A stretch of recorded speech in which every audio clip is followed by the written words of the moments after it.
What's your favourite board game? We've been thinking this Sunday about board games, but we've used the word B-O-R-E-D. Are you bored with the games of life? Bored at the games that you have to play with others? Somebody who didn't play games with other people was Columbo. He was a detective. You've maybe seen some of his episodes. I've seen all 68 of them. And Columbo, in those episodes, in the hustle and bustle of life, doesn't take any fools gladly. In fact, Columbo really thinks about what he's doing and asks the questions that make people think. That lady walking behind me is just behind you rather, is looking at us thinking, what's going on there? She's inquisitive. Is this a film star? Obviously it is. Howdy, ma'am. But what are we inquisitive about? Or have you lost some of that inquisitiveness about life? Are you bored with life? Columbo didn't really look like a police detective, did he? He always had to get his badge out to show people, even other cops, because they didn't think this guy in this rain jacket in this French car could be a police detective. He was almost in disguise, as it were. And he certainly disguised his intelligence with his mumbling and his looking off into the air. Jesus came to this earth as we celebrate in this Advent Christmas period, and he was almost in disguise. They would have expected a king who was royal and magnificent, who strode around the palaces, not a king who was a baby in a working class background with a mother and father who struggled, I imagine, sometimes to make ends meet, a carpenter and a young mum.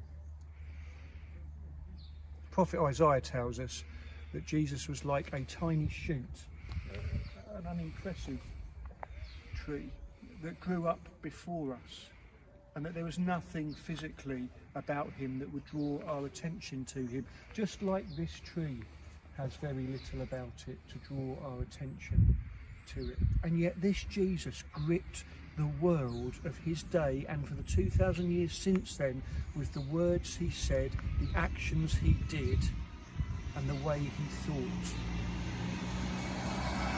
In Philippians chapter 2 verse 12, Paul tells us to work out our faith in fear and trembling. I'm certainly trembling today, it's absolutely freezing. By fear, I don't think that Paul means we should be scared of God. I think by fear he's talking about when you're in a shark cage and you see that great white shark come past you, you think, oh my life, this is far bigger and more powerful than me. And so we should work out our faith with that kind of awestruck fear that this Jesus who was a baby became an adult. This little tree here, there's so many branches on it when you look at them. This big one and this big one, and then this one breaks off here, 1, 2, 3, 4, and again there, and up there, and up there, and up there. It's so complex, and yet we can just look at it if we're not careful. Oh, it's just a tree.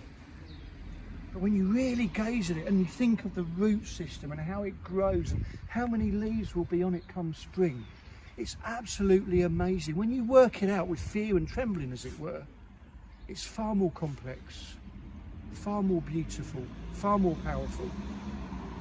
Can I ask you a question? And let's keep this between you and me.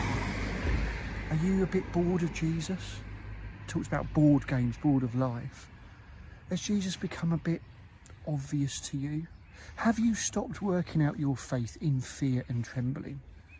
Have you thought, I know this Jesus, I know it back to front, I know him back to front, so I won't worry? I want to challenge you right now to explore Jesus afresh, to see what new thing you can find about him that will grab your attention amidst the busyness of life this Christmas period. Let's work out our faith in fear and trembling. Philippians 2 verse 12. You don't need to be Columbo to do that.